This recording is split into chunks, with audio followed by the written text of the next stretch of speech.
Hello friend, good morning. Myself Abhishek Maurya और मैं जो है आप लोगों को आज इकोलॉजी पढ़ाऊँगा बायोलॉजी की क्लास में। तो देखते हैं इकोलॉजी के बारे में। सबसे पहले हम इसका इंट्रो देखेंगे। तो देखते हैं इकोलॉजी। इकोलॉजी बायोलॉजी का एक बहुत मेन टॉपिक है। ये काफ़ी जो है चीज़ों को कवर करता है, बट इसके बेसिक से हम स्टार्ट करेंगे। तो सबसे पहले हम इकोलॉजी को देखते हैं कि इकोलॉजी में हम स्टडी क्या करते हैं। तो इकोलॉजी जो सबसे पहली बात है कि ये साइंस की बायोलॉजी की एक ब्रांच है, एक डिसिप्लिन है। इसमें बेसिकली हम जो है लिविंग का और उसके एनवायरनमेंट की स्टडी करते हैं। तो यहाँ पे जो हम स्टडी करते हैं वो लिविंग का, और जैसे मान लीजिए ये लिविंग है और ये इसका एनवायरनमेंट है। तो हम इसके बारे में जो हमारी स्टडी है उसमें हम देखते हैं कि जो लिविंग ऑर्गेनिज्म है इसका एनवायरनमेंट के साथ क्या इंटरेक्शंस होते हैं। यानी यहाँ पे हम इंटरेक्शन को रखते हैं, जो इंटरेक्शंस होते हैं। इसकी मीनिंग क्या हुआ है, इंटरेक्शन का मतलब क्या है। जैसे जो लिविंग ऑर्गेनिज्म है वो एक एनवायरनमेंट, या जिसको हम बोले इसकी सराउंडिंग, जब हम सराउंडिंग बोल रहे हैं ना, तो ये एक कॉन्सेप्ट है सराउंडिंग का जो एनवायरनमेंट को चारों तरफ से कवर किए हुए है। जिसमें अगर हम अर्थ के फॉर्म में देखें तो ये सराउंडिंग 3 तरीके से है, जैसे एटमॉस्फियर, हाइड्रोस्फीयर एंड लिथोस्फीयर। ये तीनों चीज़ें जो है उनको हम मिला के उसकी सराउंडिंग या एनवायरनमेंट टेक्निकल वर्ड में बोलते हैं।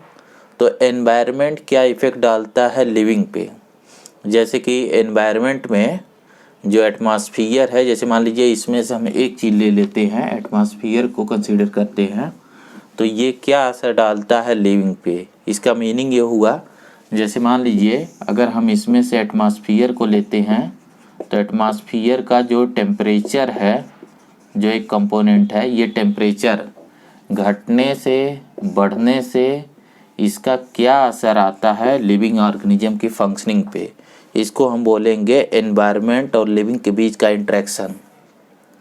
यानी एनवायरनमेंट का इफेक्ट क्या पड़ेगा लिविंग पे। जैसे हम देखते हैं कि जब टेम्परेचर घटता बढ़ता है, जब उसमें इंक्रीमेंट या डिक्रीमेंट होता है due to different seasonal activities, तो लिविंग की जो परफॉर्मेंस है उस पर क्या असर जा रहा है, इसको हम बोलेंगे कि ये इंटरेक्शन है जो एनवायरनमेंट और लिविंग के बीच में हो रहा है। बिल्कुल इसी तरीके से जो लिविंग ऑर्गेनिज्म है वो एनवायरनमेंट पे क्या असर देखेगा, क्या असर डालेगा, वो हम सेकंड एरो से यहाँ मेंशन कर रहे हैं कि लिविंग का इस पे क्या असर होगा। लिविंग अपने सराउंडिंग में जैसे कि एक्सक्रीशंस करता है, एक्सक्रीशन में जैसे वो जो है यूरिया और वाटर को रिलीज करता है। तो एनवायरनमेंट में ये जो है इस तरीके से एनवायरनमेंट पे किया गया लिविंग के थ्रू एक्शन है, यानी इंटरेक्शन है, यानी उसने असर डाला है एनवायरनमेंट पे।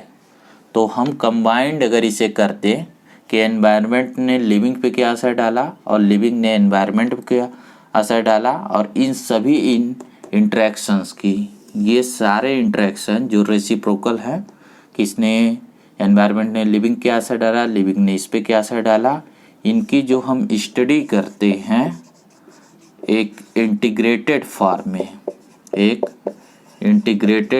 में जब हम इनकी स्टडी करते हैं तो इसको हम डिफाइन करते हैं इकोलॉजी के फॉर्म में।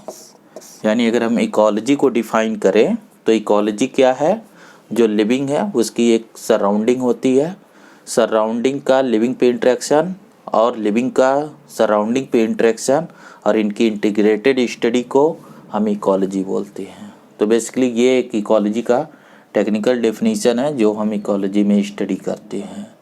तो आज के लिए इतना ही, जस्ट हमें इकोलॉजी को डिफाइन करना था। Thank you very much.